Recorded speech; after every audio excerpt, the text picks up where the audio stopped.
All right, welcome guys, all right, to United States History with Brother Shahid. We're going to be talking about the beginning of a unit, the emergence of modern United States. In this unit, we're going to cover three chapters: the Progressive Era, the emerging world power, and World War I and beyond. So we're reading from, just give you guys a little context, we're reading from United States History, Prentice Hall, okay? Pretty good book, information that you get from it is pretty thorough, okay? So we're gonna begin with chapter 17, talking about the Progressive Era, okay? Just a little bit of understanding of what was going on at the time. You had industrialization in the United States. With industrialization in the United States came immigrants, came wealth, came job opportunities, but also with industrialization, there came poverty, slums, crime, pollution. So, you know, with anything in the world, there's a duality. There's the good and there's the bad. So those are issues socially. Politically, you had you had a lot of corruption in the politics. People were only supporting those that would line their pockets. The big businessmen that would give money to politics are the ones that had the voice. And this gave rise to the Populist Party, a party of farmers that really fought for the rights of the common man.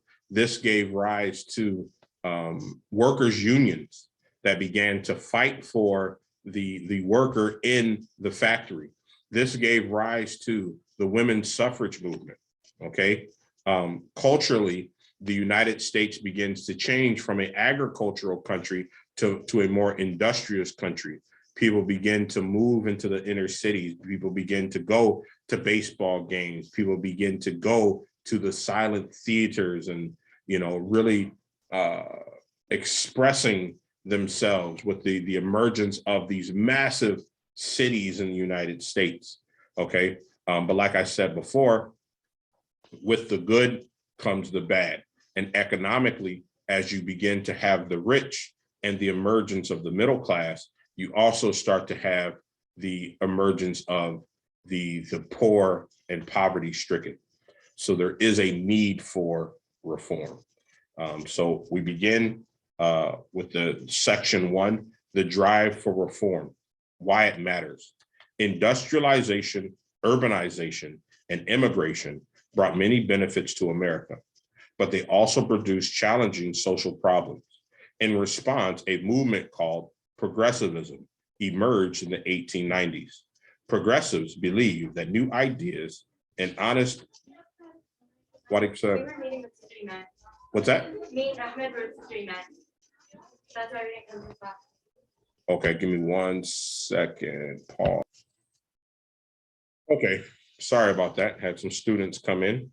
All right, industrialization, urbanization, and immigration brought many benefits to America, but they also produced challenging social problems. In response, a movement called Progressivism emerged in the 1890s. Progressives believed that new ideas and an honest, efficient government could bring about social justice. Progressive ideas brought lasting reforms that still affect society today. The section question that is going to be answered is, what ideas did progressives give or think were in need of the greatest reform? The origins of progressivism. The people who made up the progressive movement came from many walks of life. They came from all political parties, social classes, ethnic groups, and religion. Many progressive leaders emerged from the growing middle class, whose power and influence were rapidly spreading. Dissatisfied industrial workers also joined the progressive movement. So did a few wealthy Americans driven by a desire to act for the good of society. Okay, progressives share common beliefs. What the progressives shared in common was a belief that industrialization and urbanization had creating troubling social and political problems. Progressives wanted to bring about reform that would correct these problems and injustices. They encouraged their state legislature and federal government to enact laws to address the issues faced by the poor. Progressives wanted to use logic and reasoning to make society work in a more efficient and orderly way.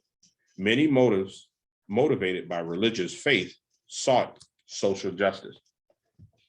Progressivism was similar to the populist movement in the 1800s.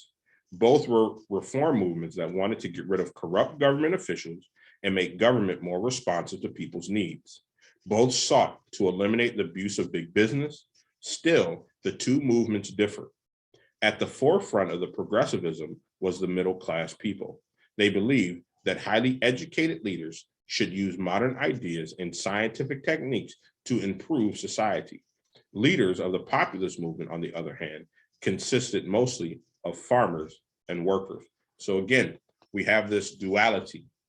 We have the progressive movement, which is really focusing on the corruption in the industrial parts of the United States.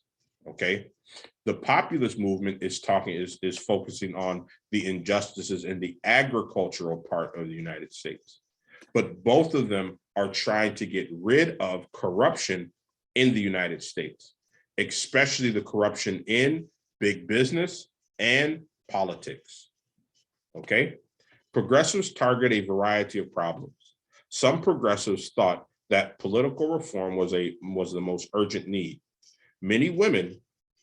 For many women, the number one goal was winning the right to vote. Other progressives considered honest government to be the most important goal. Reformers targeted city officials who built corrupt organizations called political machines. The bosses of these political machines used bribery and violence to influence voters and win elections. They counted on the loyalty of city workers who looked the other way when they took public money for themselves. Bosses also helped people solve personal problems, which kept voters loyal. Corrupt and ineffective government combined with the booming growth of cities produced other problems. The people living in America's crowded cities needed paved streets, safe drinking water, decent housing, and adequate municipal services. The lack of adequate services led to wretched living conditions for the urban poor. Too often, dishonest business owners and politicians controlled municipal services. Bribes and shady deals made them rich, while conditions for urban residents remained unsafe and little changed. While some progressives focused on government, others were worried about big business. As you have learned, wealthy industrialists took over businesses and built huge trusts that limited competition and raised prices. Middle-class progressives wanted the government to bust the trust and so create more economic opportunity for smaller businesses. Progressives complained that the Sherman Antitrust Act of 1890 was inadequate and ineffective in limiting the abuses of big businesses. Other progressive reformers focused on the class system.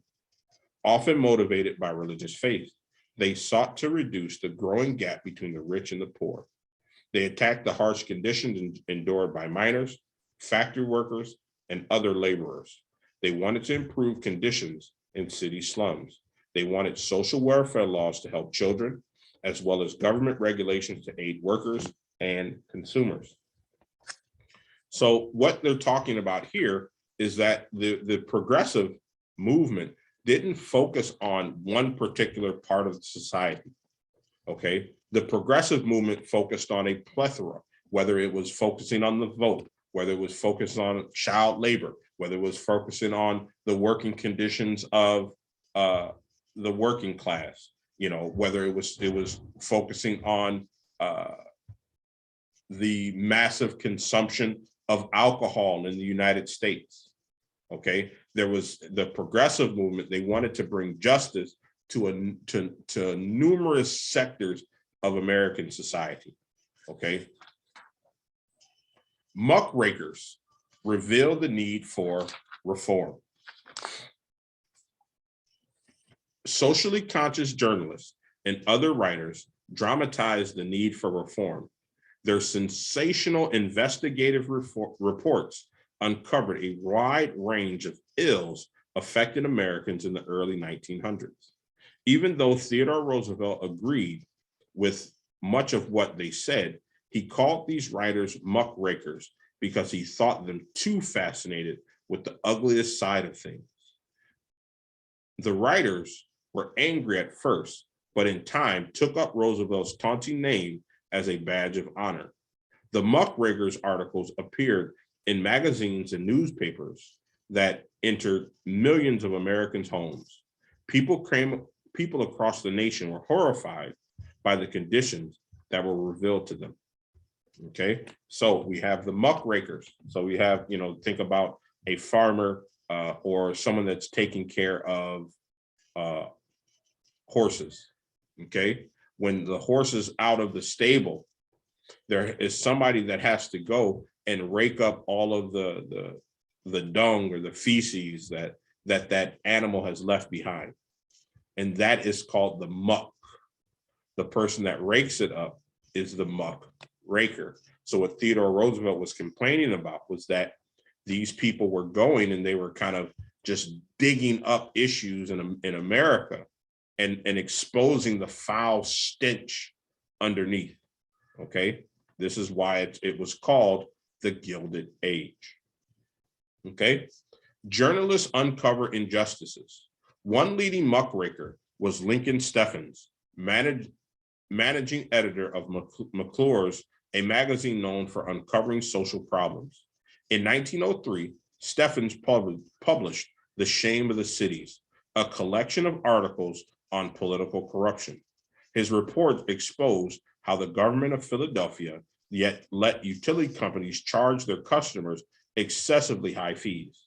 He showed how corrupt politicians won elections by bribing and threatening voters, and revealed how political corruption affected all aspects of life in the city. This is the primary source. The visitors to St. Louis is told of the wealth of the residents, of the financial strength of the banks, of the growing importance of the industries, yet he sees poorly paved, refuse-burdened streets and dusty or mud-covered alleys. He passes ramshackle fire traps crowded with the sick and learns that it is the city hospital. Finally, he turns a tap in the hotel to see liquid mud flow into the wash basin or tub. Lincoln Steffens and Claude Wetmore, Corruption and Reform in St. Louis, McClure's Magazine, October 1902. Another influential muckraker was Jacob Riis, a photographer for the New York Evening Sun. Riis turned his camera to the crowded, unsafe, rat-infested tenement buildings where the urban poor lived. Between 1900 and 1903, he published several works, including How the Other Half Lives, that shocked the nation's conscience and led to reform. Other outraged writers joined Riis and Steffens. In the history of Standard Oil, Ida Tarbell reported that John D. Rockefeller used ruthless methods to ruin his competitors, charge higher prices, and thereby reap huge profits. Others proclaimed the need to improve schools or warn of the breakdown of family life because mothers had to work long hours in factories. John Spargo focused attention on the dangerous and difficult lives of child workers. Novelists defend the downtrodden. Fiction writers put a human face on social problems. They developed a new genre, a naturalist novel that honestly portrayed human misery and the struggles of common people. Theodore Dreiser, a Midwesterner raised in poverty, published Sister Carrie in 1900. His provocative novel traced the fate of a small town girl drawn into the brutal urban worlds of Chicago and New York. Naturalist novels became very popular. Frank Norris, The Octopus, fascinated readers by dramatizing the Southern Pacific Railroad stranglehold on struggling California farmers. In the Jungle, which is the most popular of this text of the books, Upton Sinclair related the despair of immigrant workers in Chicago stockyards and revealed the unsanitary conditions in the industry. African-American authors Frances Ellen Watkins portrayed some of the struggles of Black Americans in her 1892 novel, Iola Leroy. Okay, so one of the important things about these writers and these muckrakers was that they actually put themselves into very difficult physical positions. Some of them took jobs with the factories, took jobs with the railroads to get like the down and dirty information, right? These people were not just writing on what they didn't know. These people actually worked in these factories and saw this firsthand to get and to gain more information for their novels. Okay, so there was 100% truth to the material in which they were writing. Okay, and we have to understand that and respect the information that they were giving in these novels. Progressives reform society. The work of the muckrakers increased popular support of progressivism. Progressive activists promoted laws to improve living conditions, public health, and schools. They urged governments to regulate businesses. They believed that careful social planning would make American life better. Social gospel reform social gospel guides reform efforts. Many reformers, like Walter Rauschenbusch, thought that Christianity should be the basis of social reform. A child of German immigrants, Rauschenbusch had become a Baptist minister. He blended ideas from German socialism and American progressivism to form what he called the social gospel. By following Bible teachings about charity and justice, he explained, people could make society the kingdom of God. Many Protestant followers followed Rauschenbusch's program. They began to urge the end of child labor and a shorter work week. They also pushed for the federal government to limit the power of corporation and trusts. Okay, well, we'll continue reading. Settlement house workers aid the urban poor. An important goal of many progressives was to improve the lives of poor people in the cities. One approach was the settlement house or community center that provided social services to the urban poor. Before settlement houses, there were private charities that helped poor people. Settlement houses workers gave mothers classes in childcare and taught English to immigrants. They ran nursery schools and kindergartens. They also provided theater, art, and dance programs for adults. A woman named Jane Addams became a leading figure in the settlement house movement. While visiting Europe, she was inspired by the work at Toynbee Hall, a settlement house in London. In 1889, Addams opened Hull House, a settlement house in Chicago. Over the years, Hull House grew to include 13 buildings. Its success inspired other college-educated middle-class women to become social workers. By 1918, the country had more than 400 settlement houses. Religious organizations such as the Young Men Christian Association, YMCA, also provided services for the urban poor. In addition to its goal of promoting Christian values, the YMCA offered classes, dance, and sports. Protecting children and improving education. Progressives also tried to help children. Leading the effort was a lawyer named Florence Kelly.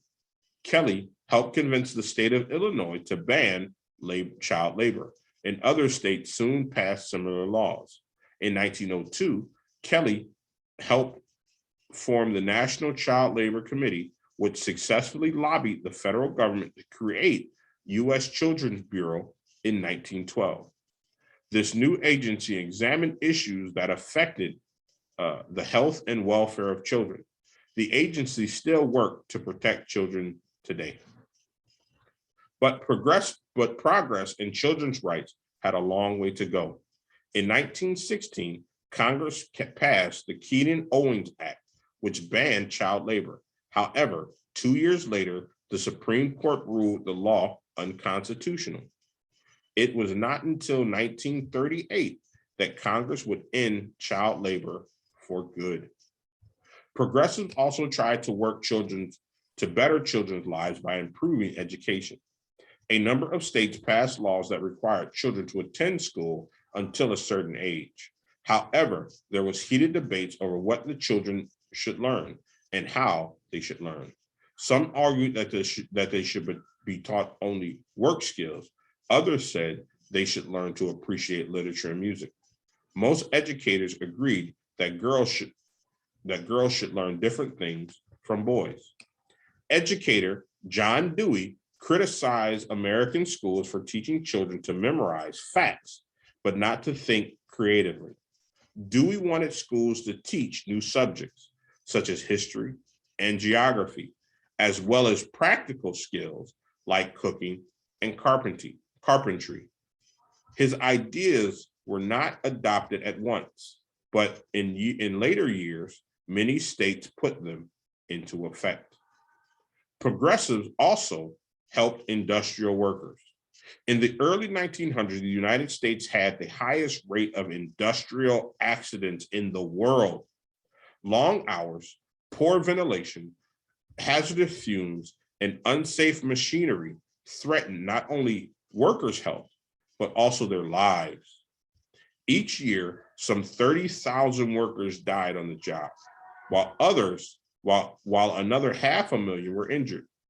In March of 1911, a fire in the Triangle Shirtwaist Factory in New York City shocked Americans and focused attention to the need to protect workers. Workers in the factory had little chance to escape the raging fire because managers had locked most of the exit.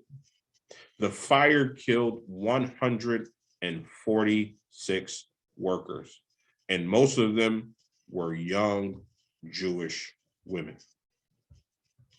Many jumped from the window in desperation. Inside the smoldering ruins, firefighters found many more victims, skeletons bent over sewing machines. After the blaze, outraged progressives intensified their call for reform. New York passed laws to make workplaces safer, and other cities and states followed suit. Many states also adopted workers' compensation laws, which set up funds to pay workers who were hurt on the job. Progressives also persuaded many states to pass state laws limiting the workday to 10 hours. However, their efforts suffered a blow in 1905 when the Supreme Court ruled in Lochner versus New York that such laws were unconstitutional. Okay, so in this section, progressives reform society, we see how through committees, through the actions, the progressives begin to get a voice in society and begin to push the people for change. So we started out before with the Walter Rassenbusch and his social gospel, combining socialism, his industrialism, and Christianity together, and saying that if we work together, if we give, if we're not so selfish, right, we have ability to create the kingdom of God, he said. Okay, you have the settlement houses, Jane Addams building different houses, the Hall House in Chicago. You have the YMCA. I have a sister and my son. They work for in Cleveland, the East End Community Home, which is, which services the poor of the neighborhood. Okay, a place where the people can learn English, can learn sewing, crafts, dancing, how to be a better parent. Okay, giving the people much needed social skills. Okay. Now we also see of the progressive era, the fight to get children out of the workplace and get them into the schools. Okay. But they didn't think that they would, but eventually they met much opposition. Okay. At the time, today we would think it's crazy to have all these kids out working and out in school. But at the time, that was the norm.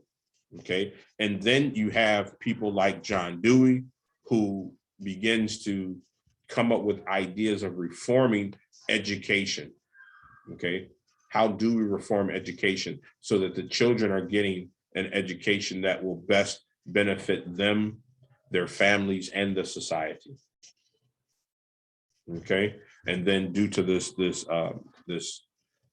terrible fire in New York City, we see that progressives are starting to work against the heads of the industry, saying that people need compensation if they're injured, people need a shorter work week. Okay. And so all of these different points are being talked about and improved because of the progressive movement. Reforming government. Progressive reformers realized that they need to reform the political process in order to reform society. They would have a free government from the control of political bosses and powerful business interests. They wanted to give people more control over their government and make government more effective and efficient in serving the public. Reformers improved city government. Just as the Triangle Shirtwaist Factory fire spurred reformers to action, so did another disaster. In 1900, a massive hurricane left the city of Galveston, Texas in ruins, the greatest national calamity in American history. The hurricane killed more than 8,000 people. And an emergency measure, Galveston replaced its mayor and board of aldermen with a 5-person commission. The commission form of government proved very efficient as the city carried out a tremendous rebuilding effort.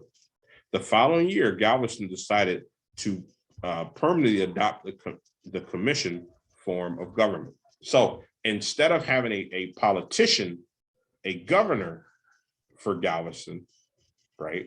I'm sorry, not a mayor for Galveston. They implemented a city commission, which is a group of people that have mastery in different fields, okay? And so with the different mastery, they're able to have greater effect than one politician who might not have mastery in anything, okay? Known as the Galveston Plan, many other cities decided to take up the commission form of government. In 1918, nearly 500 cities had adopted some form of the Galveston Plan. Dayton, Ohio, other cities modified the plan by adding a city manager to head of the commission. The new city government curbed the power of bosses and their political machine. The reform government purchased public utilities so that electric, gas, and water companies could not charge city residents unfairly high rates. Progressives reformed election rules. Progressives also pushed for election reform, taking up some populist ideas. Traditionally, it was the party leaders who picked candidates for states and local offices. But in Wisconsin, reform Governor Robert M. LaFollette established a direct primary, an election in which citizens themselves vote to select nominee for upcoming election. By 1916, all but 4 states had direct primaries. Progressives also wanted to make sure that elected officials would follow citizens' wishes. To achieve this goal, they worked for 3 other political reforms: the initiative, the referendum, and the recall. The initiative gave people the power to put a proposed new law directly to the ballot in the next election by collecting citizen signatures on the petition. This meant that workers themselves could pass laws instead of waiting on elected officials to act. The referendum allows citizens to approve or reject laws passed by a legislature. The recall gave voters the power to remove public servants from office before their term ended. Progressives won yet another political reform. They adopted the populist call for direct election of senators by voters, not state legislature. That reform became law in 1913 when the 17th Amendment to the United States Constitution was approved. Progressive governors take charge.